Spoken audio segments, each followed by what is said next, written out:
Talking Shirts is presented in partnership with White Oak Cottage. For more information, visit whiteoakcottage.co.uk. Welcome to episode 92 of Talking Shirts.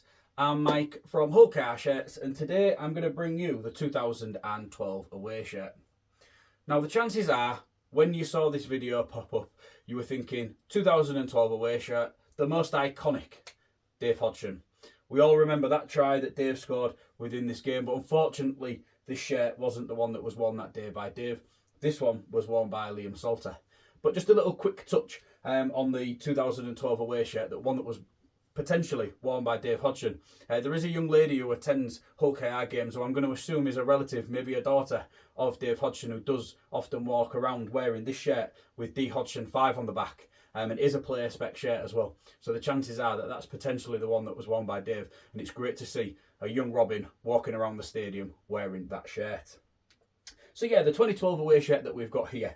This one here was worn by Liam Salter during the 2012 season. And I've not been able to identify it to a known game, just because photography of the Super League in that 2012 season isn't necessarily the most widely available. I did contact club photographer Tony Foster to see if he had anything, but unfortunately he didn't have anything of Liam playing in the first team wearing this shirt either. So yeah, I have come a little bit unstuck. But let's focus on the shirt for the time being. So the 2012 away shirt was an all blue shirt with a white band through the middle. And I would have said it's not a thin band, but it's not a broad band either. We've definitely had thicker. So I'll say like a medium sort of sized band going all the way around the shirt. And that does continue onto the back. However, there is a slight break on the back, so I will talk about that when we get round there.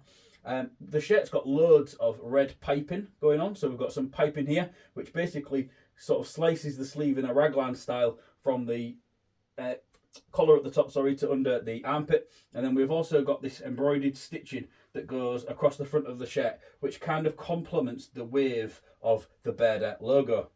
This then continues on the bottom as well, and obviously we've got the piping on the other side, and also that continues onto the back.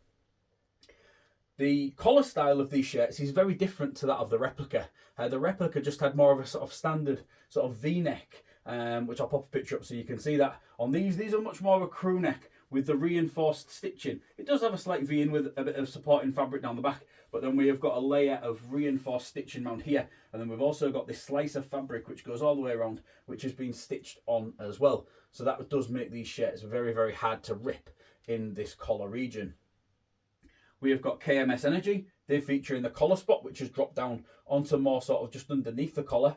Their logos have been dye sublimated into the shirt, along with the D-Signs logo, the Beardet Sport logo, and then we have got the Hull Kingston Rovers club crest.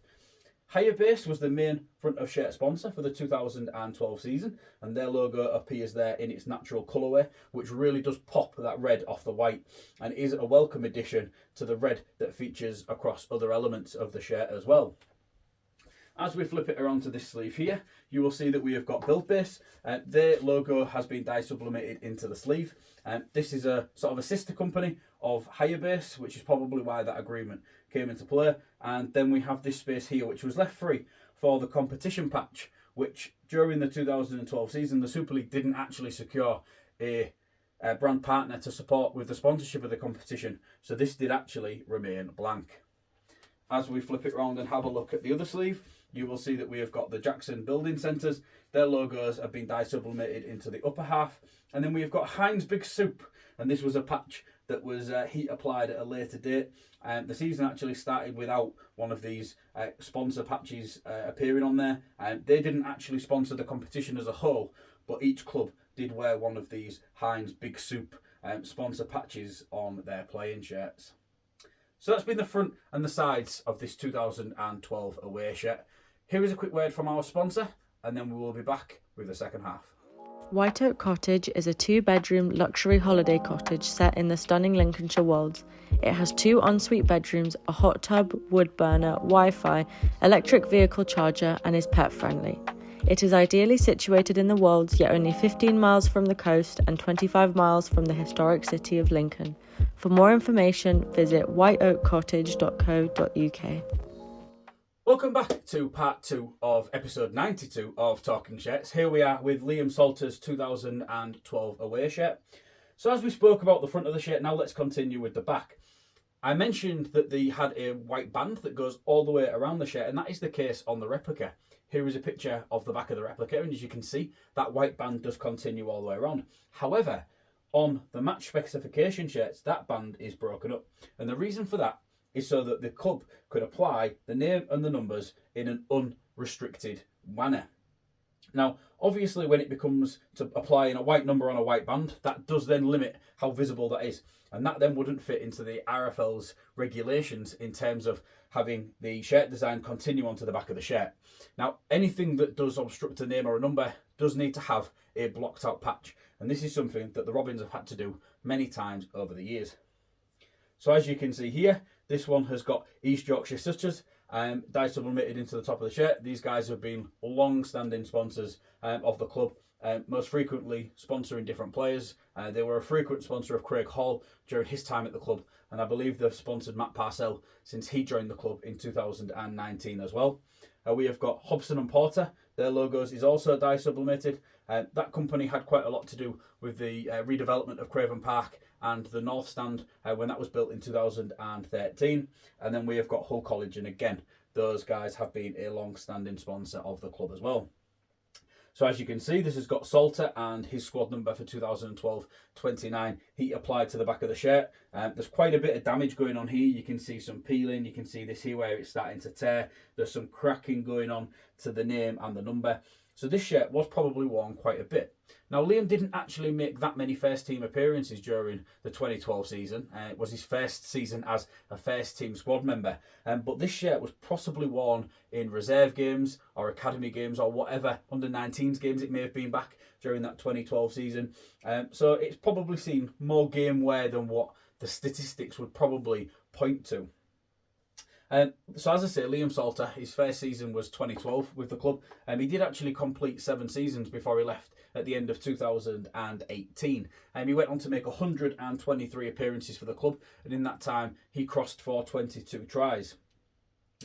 Liam, for me, was somebody who was a bit of a steady Eddie. He was probably a 7 out of 10 every week. He never really sort of pushed the limits of that boundaries to nailing a 9 or 10 out of 10 performance, but he very rarely dropped between that sort of 5 or 6 out of 10 every week. He was somebody who was fairly reliable, very solid with his defence. Probably, you could argue, didn't score enough tries from his centre position, but he was somebody who was a very good sort of player for the club over that 7-year spell.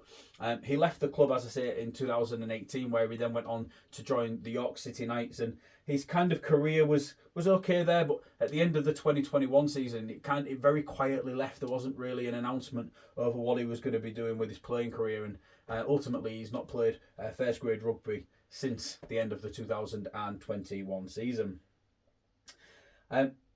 This shirt is quite interesting about how it actually came into my possession. Now, a lot of my shirts have stories behind them. Some of them come direct from players, some come from sponsors, some come from the club, some come through just endlessly searching online auction sites. But this one was a really, really interesting addition. Now, I was sat with my wife, or at the time she was just my girlfriend, in the four-in-hand pub, and we was just enjoying some lunch when a guy approached us and said, "Oh, you're a Hull KR fan?" Because, as always, I was wearing a Hull KR shirt, and he was saying, "Oh, you're a Hull KR fan. Would you be interested in a shirt?" So I was like, "No, I'm all right, mate. You know, it's all good." And he came and sat with us. We finished our meal, and then he started talking to me again. And he pulled the shirt over back, and he said, "Oh, it's a plain shirt. You can have it if you want it. I've got a few to give away." So I go on then, mate. Yeah, I'll take it. So I took it off him, and I was absolutely amazed that this guy had just kind of given me a plain shirt in the pub. And the guy then got into a bit of a conversation with me, and he was trying to persuade me that he was in talks with Neil Hudgell to buy the club. Now, you may remember sort of way gone back. I think it might have been in 2012, 2013 even, because obviously the shirt was came in after. And he was talking about being in talks with Neil Hudgell about buying the club, and it was a chap called Tony Larvin. Now, there's all sorts of rumours about this chap wanting to buy the club all the way back then, and apparently he'd been in a meeting that morning with the club, and this is where he'd got this shirt and a few others from, and like I say, he gave me it, and I've had it within my collection ever since then. But it's a really, really strange story about how a shirt actually ended up within my collection. This was probably the second or third shirt that I got after the one that Paul Cook gave me, which was his 2010 home shirt. So yeah, it's really, really weird how some shirts do happen to come across into the possession of the Hull KR shirts collection, and that one is probably the bizarrest of the lot. So yeah, that's everything for episode 92. Hope you've enjoyed having a little look around this 2012 away shirt. It's a beautiful shirt. It's probably one of my favourites in terms of its design, and even just down to the simplicity of combining some traditional colours with the white band, I think is a really, really good touch. And then obviously the additional story of how the shirt came into my collection. Hopefully it brings back a bit of a blast from the past with that name there. I'm sure that plenty of people will have encountered that name across online forum sites, or even just in conversations with friends at the games or in the pub. Thank you very much for checking out episode 92. I'll be back in another couple of weeks with episode 93, where we're going to cover Thomas Minn's 2018 home shirt. Thank you very much for watching. Bye for now.